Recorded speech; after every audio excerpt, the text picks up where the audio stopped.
నువ్వేం కాదు కానీ. సో సాయన్న ఈ మనిషి ఫస్ట్ అన్న ఇది కావాలంటే అరే ఎందుకురా అని అంటాడు. అన్న ఇట్లా ఇట్లా పరిస్థితి అంటే మళ్ళీ కాంప్రమైజ్ ఎమ్మటే ఇస్తాడు. మంచి మనిషి, మనసున్న మహారాజు. అట్లా చూడకన్నాడు.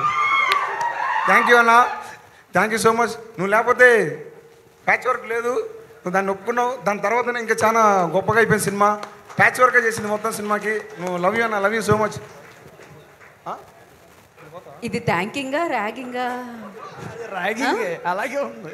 సో అందరికీ థ్యాంక్ యూ సో మచ్. ముందుగా నేను ఇక్కడ ఈ స్టేజ్కి రావడానికి కారణం, ఇక్కడ నిల్చోవడానికి కారణం మా అమ్మ నాన్న. మా నాన్న పేరు సత్యం, మా అమ్మ పేరు సుజాత. వాళ్ళు కొన్ని కారణం వల్ల నేను ఇక్కడికి రాలేదు.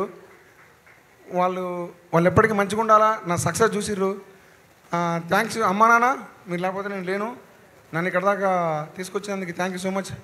ఇక్కడ ఉన్న పెద్దలందరికీ అఖిల్ రాజ్ ఏమన్నారా? Akhil thank you so much. Akhil నువ్వు సినిమాకి చాలా plus, super. Tejaswi thank you so much. అన్న రమణ అన్న థ్యాంక్ యూ అన్న. Boy psycho boy. So thank you psycho boy. నువ్వు పైకి రా బాయ్.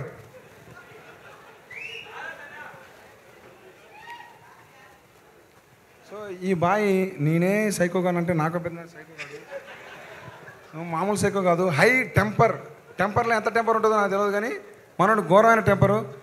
ఈ సినిమాకి నాకు చాలా అంటే చాలా ప్లస్ అయ్యిండు. సో మంచి తోపు ఉన్న ఆర్టిస్ట్ అయితే సైకో బాయ్. నువ్వు ఇంకా ఇలాంటి సైకో క్యారెక్టర్లు మంచి ఇంకా క్యారెక్టర్లు చేయాలని మనస్ఫూర్తిగా కోరుకుంటానా. సో వీళ్ళందరూ ఇంకోటి చెప్తా సార్ చిన్నది. నాకు 2 కొడుకులు సార్. నా ఫస్ట్ కొడుకు రాజురాంబాయ్ సార్. వీడు చాలా బాధలు పడ్డాడు సార్. వీడు ఎట్లుంటాడు, ఎట్లా బతుకుతాడు, వీడు నన్ను ఎక్కడ దాకా తీసుకుపోతాడని చెప్పి చాలా బాధపడేటోండి సార్. ఏడా మంచిగా ఉంది, కానీ నా కొడుకు నా కోసం సార్ వాడు ఏది కావాలంటే అది తీసుకునేటోడు. నాకు ఇది కావట్లేదని బాధపడేటప్పుడు వాడు ఏరే రకంగా తెప్పించుకునేటోడు. సో నా కొడుకు నాకు ఎప్పటికీ నా కొడుకు మళ్ళీ నాకు ఇప్పుడు నేను మళ్ళీ వీనితో పని చేయట్లేదు, నాకు బాధ ఉన్నది సార్. లవ్ యూరా రాజురాంబాయ్. నువ్వు నాకు ఎప్పటికీ పెద్ద కొడుకువి, నా చిన్న కొడుకు సాసా. సో నాకు సరిపోయానంత ఇచ్చినవరా నేను బాగుపడటానికి, నేను ఎదగటానికి. Sorry thank you Raju Rambai.